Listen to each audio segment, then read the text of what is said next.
माँ बाप ने इन्हें नाम दिया था कंवलजीत, लेकिन फिल्म इंडस्ट्री ने इन्हें बना दिया पेंटर। जाने कितने ही फिल्मों में पेंटल साहब ने अपनी कॉमेडी से दर्शकों को खूब हंसाया है, लेकिन पेंटल साहब के बारे में बहुत ज्यादा जानकारी उनके चाहने वालों के पास भी नहीं है। आज हम आपको इनकी पत्नी से रूबरू करवाने वाले हैं। पेंटल का पूरा नाम कंवलजीत पेंटल है, लेकिन जब ये फिल्म इंडस्ट्री में नए नए आए थे तो इन्हें लगा कि इनका नाम कंवलजीत पेंटल काफी पारंपरिक और याद रखने में मुश्किल नाम है।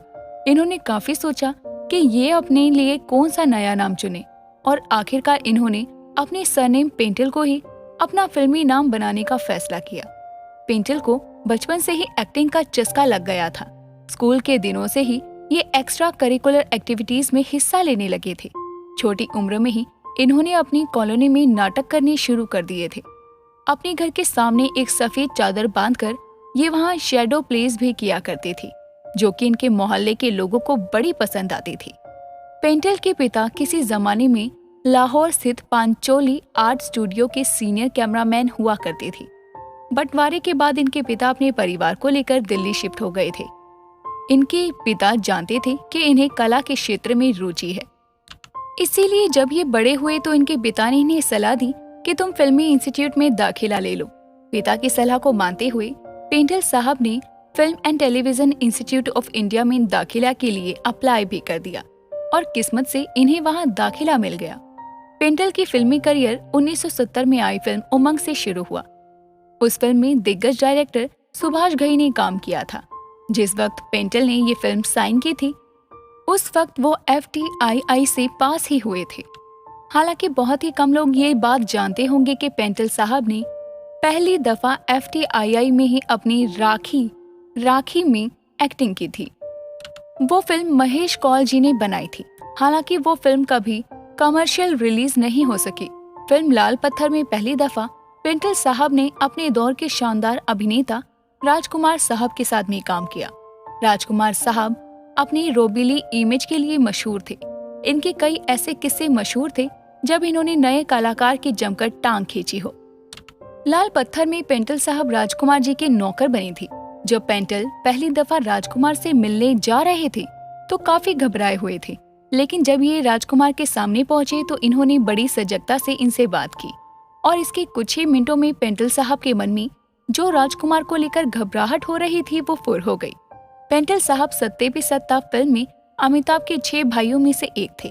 सत्ते पे सत्ता फिल्म का एक किस्सा शेयर करते हुए पेंटल जी ने एक दफा बताया था कि ये फिल्म का वो सीन था जिसमें हेमा मालिनी सबको नहाने के लिए बोलती है। वो कश्मीर में शूट किया गया था। जिस वक्त ये सीन शूट हो रहा था उस वक्त कश्मीर में बहुत ज्यादा ठंड थी। ठंड की वजह से सारे कलाकार ये सीन टाल रहे थे, लेकिन डायरेक्टर राज सिप्पी ये सीन जल्दी ही शूट करने का दबाव बना रहे थे। आखिरकार एक दिन सब कलाकार ये सीन शूट करने के लिए तैयार हो गए। फिर जैसे तैसे जब ये सीन कंप्लीट कर लिया गया तो अमिताभ ने डायरेक्टर राज सिप्पी को भी पानी की हौज में फेंक दिया। उस दिन राज सिप्पी ने अमिताभ बच्चन को खूब गालियां बकी थी। पेंटल जी ने अपने करियर में अब तक 150 से भी ज्यादा फिल्मों में काम किया है और वो अभी भी एक्टिव हैं। इसके अलावा पेंटल जी छोटे पर्दे पर भी काफी सक्रिय हैं।